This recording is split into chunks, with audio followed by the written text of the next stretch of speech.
Hi everyone, it's me, Darlene. I was not planning on doing another quilt block before my vacation. I was going to wait till I got back, but I've actually had several people ask me if I'd be making block number 15 before I leave. And since it's a kind of a relaxed video for me to upload and to edit, I think I'm going to go ahead and do one. I actually have two that I have in this brain of mine, and it was kind of like eeny, meeny, miny, mo as to which one I'm going to try now. But tomorrow, I pretty much have everything done that I need to do before my trip. So if tomorrow, if I'm twiddling my thumbs, I might knock out another one for you. We'll see. I'm kind of excited about this one because we get to create some strip sets along the way. I will show you what I mean when I get there. This is my foundation piece. I get a lot of questions about this little bugger right here. And once again, we're just building on this. It can be any fabric you want, not something stretchy, not something slinky, like you wouldn't want to be building on silk or any kind of satin, and certainly no stretch fabric. It can be any size you want for a foundation. The reason we even work on a foundation is it allows us in crazy quilting to use crazy fabrics that you would not normally use in a quilt. Usually quilts are 100% cotton. With a crazy quilt, you're free to use satin, t-shirt fabric, polyester, anything slinky, anything shiny. You could even use lace, anything you want. So by working on a foundation, we're sewing onto the foundation, and that stabilizes the fabric, and it just makes it so much easier. If you're not familiar with this series, I do have a playlist link down below in the description and in the comments, and you can see blocks 1 through 14 up until this one. This one will be in there too. Number 15, we're going to 20. At the end of this series, I will be doing one more video to show you guys how I'm going to fix a couple of the blocks that I'm not in love with. We're going to attempt it anyway, just to let you know and give you an idea of how you can make some changes to get a block that you hate to a block that you probably like. At least like. We're aiming for liking something. First, what I'm going to do is, this is a great block for scraps, for little scraps. I'm going to pull out some little scraps that I have, and you know I have a lot of them because I don't throw them out, especially when I'm still in the process of making a quilt. Okay, so some narrower pieces here. I would like kind of narrow, maybe a little bit long. Okay, I'm going to start with these 3 pieces. For this block, we're going to not be as wonky as usual. We kind of want straight up and down lines. Doesn't have to be, but I'm going to go with that because I don't generally do that. But it can be a little wonky, so a little triangular is fine. But what I'm going to do is I'm going to just trim these to be like straight, and this one is already straight. So let's start with this guy. I'm going to add a piece to it, and then let's go with this end. And I'm just going to, just eyeing it. I don't need my ruler, and I don't need anything like that, my rotary cutter. Just going to make a long rectangle. Same here. I'm going to make a long rectangle. That side's pretty straight, so let's just do this side here. Okay, I'm going to sew these 3 guys together.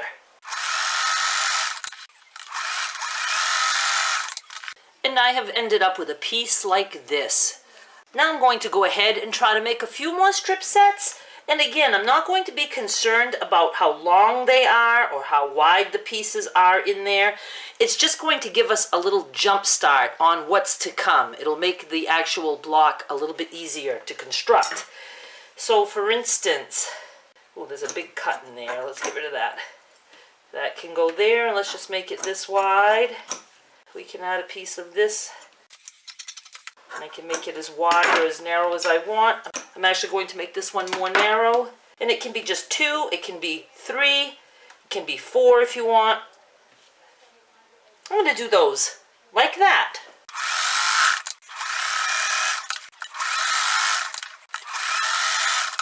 Now I want to make one that is a little bit longer.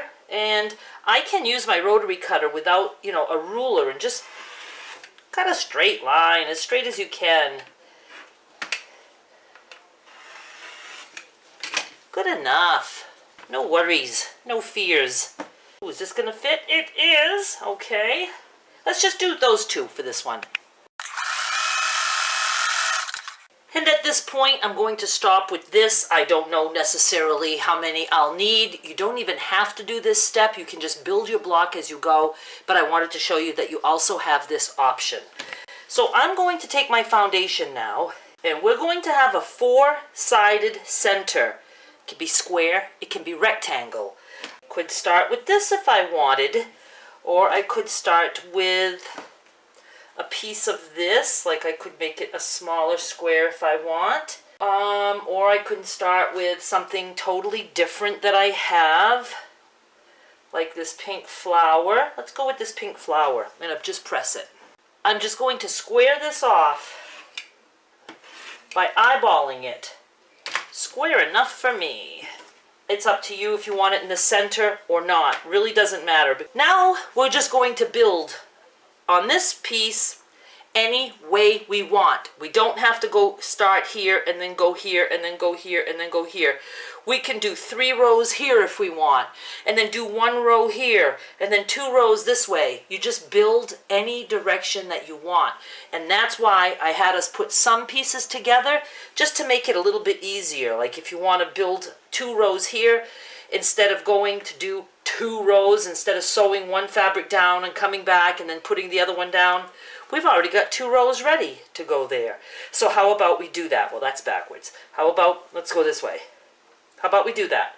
So just like with crazy quilting, I'm just laying it there. I'm going to come over. I'm going to go like this. I'm going to sew right here. I'm going to start at the top of my bottom block and end at the bottom of my bottom block. So I'm not going to sew all the way down. I'm just going to sew from where the block starts and finishes. So you can always move your piece over a little bit so you can see the beginning and the end of that block. I'm going from here to here. As always, I go and I press it down to set this seam, and then I will open and press. And then you see we will have like 2 rows added. Instead of adding just the dark blue and opening and then coming back and adding the gingham, we're just done in one full swoop. And this is what we have. So I am going to trim this way and this way. And now we have another choice to make. We can go here, we could go here again, we could go here, we can go here. I'm going to go here. And I want just a single piece of fabric. Let's go with something a little darker.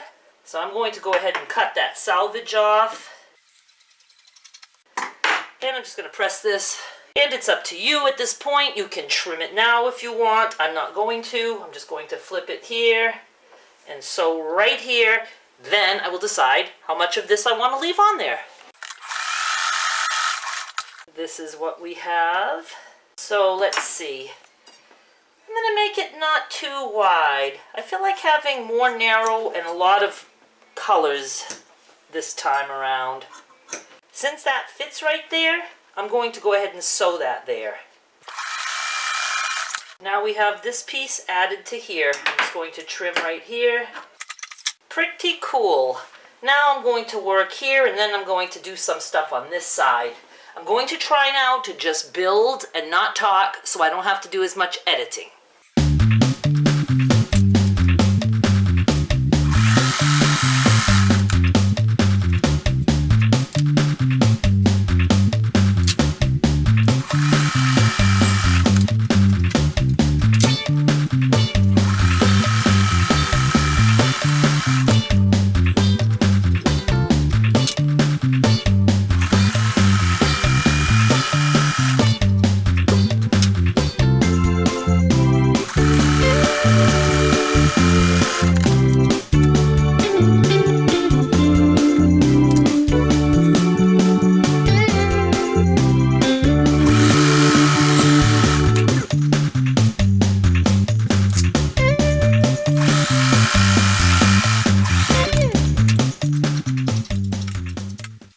Undecided on what to put on this side. I didn't know if I wanted to put 2 strips or put another strip like this that goes with this. I think I'm going to do that.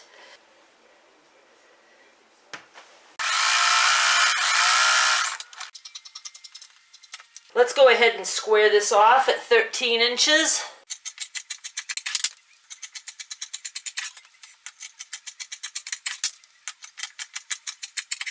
And now I'm going to go sew close to the edge all the way around.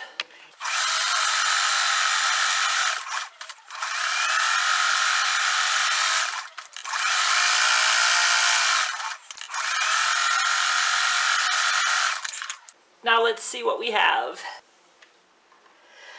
I like it. And I like it. Whoops, I have threads here. I kind of like it with the florally fabric on both sides. It's in the middle and it's on both sides. There's a piece of it here. I really like it. I don't know which way I'm going to consider up, but I'm just showing you the different ways here.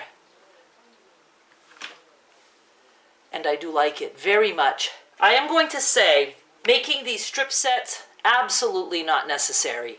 It would be just as easy just to put whatever fabrics you wanted. I really did it just to show you that you can use strip sets in quilting like this. Also, if you do a lot of sewing, when you have pieces like this left over, you can just put those in a basket. Sometimes when you have nothing better to do, you can just sew them together with other pieces and make yourself some strip sets for the future, for other projects. That is it for this one. I don't know if I will have another block for you before I leave. I will say no, because chances are I won't until after my vacation, but you never know. I'd like to record something tomorrow. It's just got to be something quick and easy. I will be taking some pictures, so stick around and check out the pics, and thank you so much for watching. I'll be back with more soon. Bye!